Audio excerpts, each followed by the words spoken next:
আপনারা নাও দিতে পারেন। নমস্কার বন্ধুরা, সুপ্রিয়া কিচেনে আবারও আপনাদের সবাইকে স্বাগত জানাই আরো একটা রেসিপিতে। যে কোনো নিরামিষ দিনের জন্য দারুণ একটা নিরামিষ রেসিপি নিয়ে আপনাদের সামনে চলে এসেছি।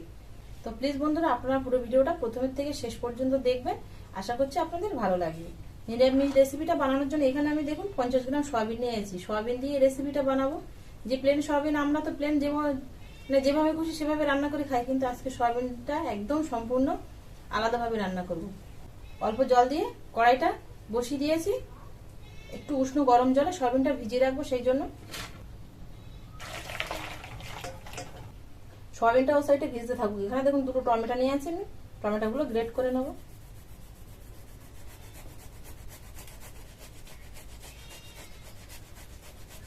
আমি গ্রেট করে নিচ্ছি, তবে আপনারা কিন্তু মিক্সারও পেস্ট করে নিতে পারেন।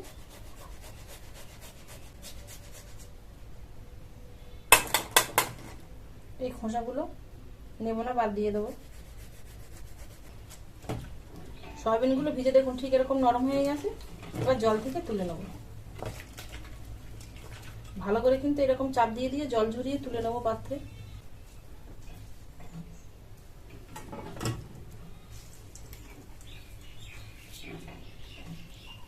এবার এর মধ্যে আমি কিছু মশলা মিশিয়ে নেব। লবণ দিয়ে দেবো, হলুদ গুঁড়ো, লঙ্কার গুঁড়ো দেবো, ধনে গুঁড়ো, জিরে গুঁড়ো, আর দিয়ে দেবো অল্প কসুরি মেথি। বেশি দিলে কিন্তু আবার তিতো হয়ে যাবে। জল ঝরিয়ে রাখা টক দই দিব 3 চামচ, 2 চামচ বেসন দিয়ে দেবো। সবকিছু উপকরণ এবার ভালো করে মিশিয়ে নেব।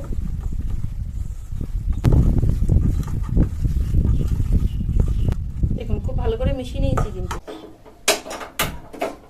সরষের তেল দিয়ে প্রথমে আগে সয়াবিনগুলো ভেজে নেব। একটা একটা করে ছাড়বো, একেবারে একসঙ্গে সবগুলো দেবো না।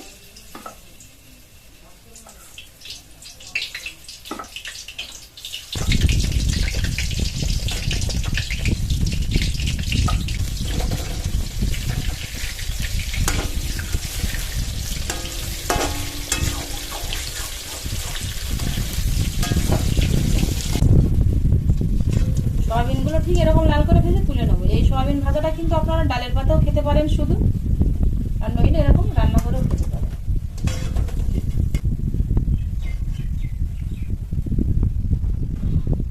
এবার এই তেলের মধ্যে আলুগুলো দিয়ে ভেজে নেব।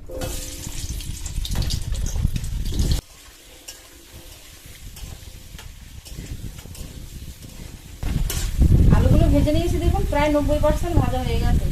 আলু কিন্তু এই দেখুন সেদ্ধ হয়ে গেছে। এবার তুলে নেব।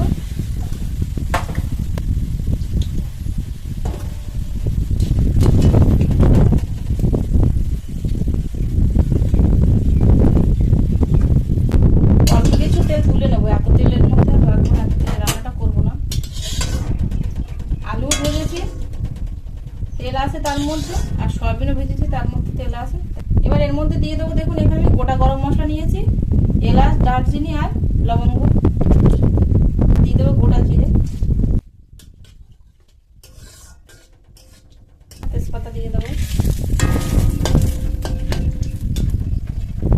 খানিকক্ষণ ভেজে নিয়েছি, সুন্দর একটা গন্ধ ছাড়ছে। এবার দেখুন এই সাইডে আমি টমেটো গ্রেট করে রেখেছিলাম, এই টমেটোর মধ্যে আবার পরে একটু আদা কুচি এরকম গ্রেট করে নিয়েছি, এটা দিয়ে দেবো এর মধ্যে।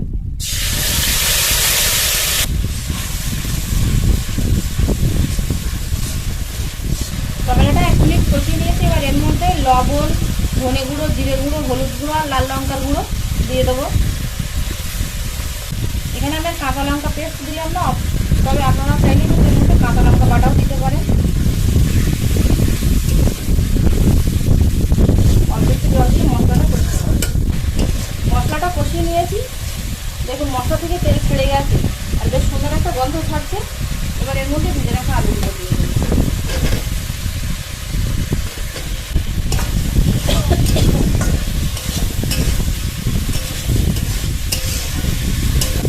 আলুটা দিয়ে 1-2 মিনিট কষানোর পর জল দিয়ে দেবো। সবকিছু সেদ্ধ হয়ে যাচ্ছে, বেশি জল দিতে লাগবে।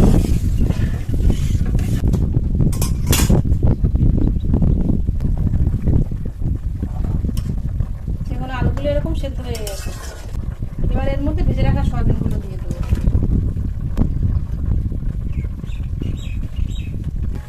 রান্নাটা হয়ে গেছে, ঝোলটা কিন্তু দেখুন এরকম গায়ে গায়ে হয়ে গেছে। এরকম ঝোল রাখতে চাইলে রাখবেন, আর নইলে যদি আরো একটু ঝোল কমাতে চান তাহলে কমাবেন। ওপর দিয়ে একটু গরম মশলা ছড়িয়ে দেবো,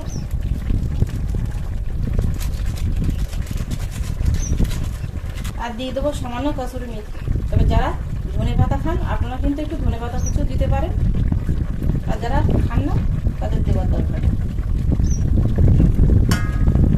1 চামচ চিনি দিয়ে দেবো। তবে চিনিটা আপনারা কিন্তু মশলা কষানোর সময় দিতে পারেন, তাহলে কি হয় কম চিনিটা কিন্তু রান্নার স্বাদটাকেও বাড়িয়ে দেয়। এবার গ্যাসটা অফ করে দিয়ে চাপা দিয়ে রেখে দেবো। তাহলে কি হবে, কসুরি মেথির যে সুন্দর একটা ফ্লেভার আছে সেই ফ্লেভারটা পুরো রান্নার মধ্যে চলে যাবে। তারপরে পাত্রে ঢেলে নেব। 2 মিনিট চাপা দিয়ে রেখেছিলাম, এবার নামিয়ে নেব।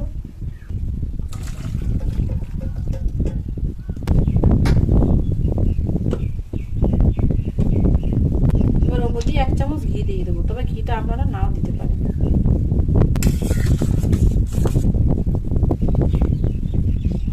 যে কোনো নিরামিষ দিনে যদি এরকম ভাবে সয়াবিন রান্না করা যায় তাহলে মাছ মাংসের কথা সবাই কিন্তু ভুলে যাবে। এই নিরামিষ সয়াবিন রেসিপি দিয়ে ভাত, পরোটা, রুটি সবকিছুই কিন্তু খাবে আঙুল চেটে পুটে। তো আমার এই সয়াবিন নিরামিষ রেসিপিটা কেমন হলো অবশ্যই বন্ধুরা কমেন্টে জানাবেন। যদি ভালো লাগে তাহলে প্লিজ বন্ধুরা চ্যানেলটিকে বেল আইকন সহ সাবস্ক্রাইব করে আমার পাশে থাকবেন। এতক্ষণ আমার সঙ্গে থাকার জন্য আপনাদের অনেক অনেক ধন্যবাদ। আবারও দেখা হচ্ছে আপনাদের সাথে পরে নতুন কোনো রেসিপিতে।